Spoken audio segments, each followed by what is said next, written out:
यथा योग्य सबको नमन। मैं आपके सम्मुख आत्म परिचय 280 भाग को लेकर उपस्थित हुआ हूं। गरुड़ पुराण अध्याय 3 में पापियों के लिए यमराज का भयंकर स्वरूप दिखाई देता है और उनके लिए चित्रगुप्त का भी भयंकर स्वरूप दिखाई देता है। कैसा रूप दिखाई देता है उसका वर्णन इस अध्याय में किया गया है। भगवान नारायण कहते हैं, गरुड़ जी यमराज ही धर्मराज हैं, लेकिन पापियों के लिए यमराज हैं।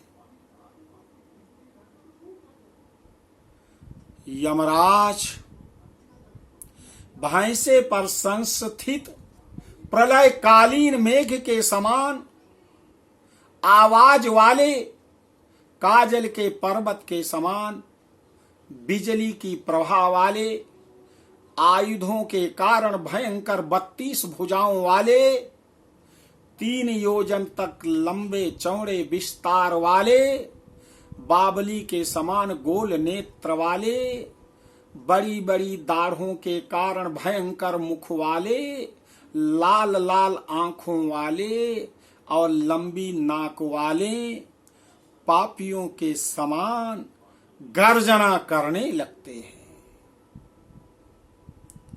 इस अध्याय में श्लोक संख्या 22 से लेकर के श्लोक संख्या 30 तक आपके सामने यमराज के स्वरूप को, चित्रगुप्त के प्रभाव और स्वरूप को वर्णन कर रहा हूं। गरुड़ जी कहते हैं, प्रभु बताइए। भगवान कहते हैं, सुनिए। मृत्यु ज्वारादिभिर्युक्त चित्रगुप्तो अपि भीषणः सर्वे दूताश्च गर्जन्ति यम्मे तुल्यास्तदन्तिके तम दृष्ट्वा भयभीतस्तु हाहेति वदते खलः आदत्तदानः पापात्मा कंपते क्रंदते पुनः ततो वदति तान् सर्वान् क्रंदमानांश्च पापिनः शोचन्ता स्वानि कर्माणि चित्रगुप्तो यमाज्ञयः।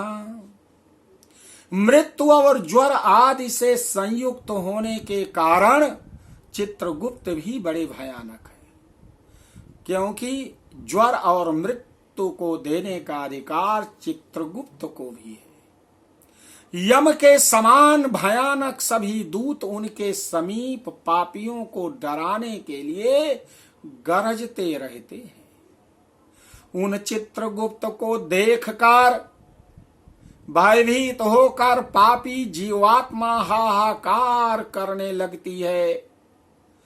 दान ना करने वाला वह पापात्मा कांपता है और बार बार विलाप करता है कि पृथ्वी पर जो कुछ कमाया उसे मैंने अपना समझा, सोचा, खर्च नहीं किया, दान नहीं दिया और शरीर तो वहीं छूट गया, शरीर भी साथ नहीं आया, केवल यह मेरी आत्मा यहाँ आई हुई है। इसलिए पृथ्वी पर जो कुछ है, जो कुछ भी पृथ्वी माता ने दिया है, जो कुछ हमारे पितरों ने दिया है, उसे दान धर्म कर्म में लगाना मैंने नहीं सीखा। मैंने बहुत बड़ी गलती कर दिया।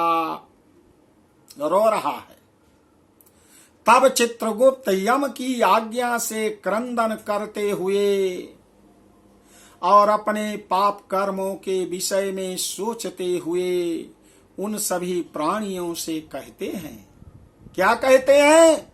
सुनो। भो भो पापा दुराचारा अहंकार प्रदूषिता किमर्थम अर्जितम पापम युष्माभिर विवेकिभिः काम क्रोधा आद्युत्पन्नम संगमेन च पापिनाम तत्पापम दुःखदम मूढ़ा किमर्थम चरितम जना कृतवन्ता पुरा यूयं पापान्ये अत्यंत हर्षिताः तथयूयातना भोग्या किमिदानीं परांगमुखा। अरे पापियों, दुराचारियों, अहंकार से दूषितों, तुम अविवेकियों ने क्यों पाप कमाया है? काम से, क्रोध से तथा पापियों की संगति से जो पाप तुमने किया है वह दुख देने वाला है। फिर हे मूर्ख जनों, तुमने वह पाप कर्म क्यों किया? पूर्व जन्म में तुम लोगों ने जिस प्रकार अत्यंत हर्ष पूर्वक पाप कर्मों को किया है उसी प्रकार यातना भी भोगनी चाहिए। इस समय यातना भोगने से क्यों परांग मुख हो रहे हो? कृतानि यानि पापानि युष्माभिः सुबहून्यपि तानि पापानि दुःखस्य कारणं न वयं जनाः।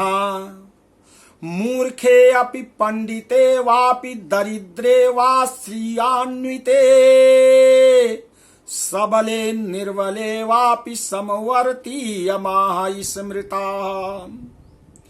चित्रगुप्तस्येति वाक्यं श्रुत्वा ते पापिनस्तदा शोचन्तः स्वानि कर्माणि तूष्णीं तिष्ठन्ति निश्चलाः। तुम लोगों ने जो बहुत से पाप कर्म किए हैं वह पाप ही तुम्हारे दुख के कारण आज बन गए हैं। इसमें हम लोग कारण नहीं हैं। ऐ मूर्ख, तू सुन, मूर्ख हो या पंडित, दरिद्र हो या धनवान, और सबल हो या निर्बल, यमराज सभी के समान व्यवहार करते हैं। चित्रगुप्त के इस प्रकार के वचनों को सुनकर वह पापी अपने कर्मों के विषय में सोचते हुए निश्चेष्ट होकर चुपचाप बैठ जाते हैं। देवियों, सज्जनों, आपको गरुड़ पुराण अध्याय 3 के 30 श्लोक तक मैंने सुनाया। इसके आगे का परिच्छेद, इस श्लोक आगे आप सुनोगे। आपसे निवेदन है, जिसने एक भी बार सब्सक्राइब नहीं किया है, सब्सक्राइब करो और सुनो शुरू से अंत तक। आपके जो पितृगण हैं बहुत प्रसन्न होंगे और पितृदोष से मुक्त हो जाओगे। बोलो आदि शक्ति माता भगवती की जय।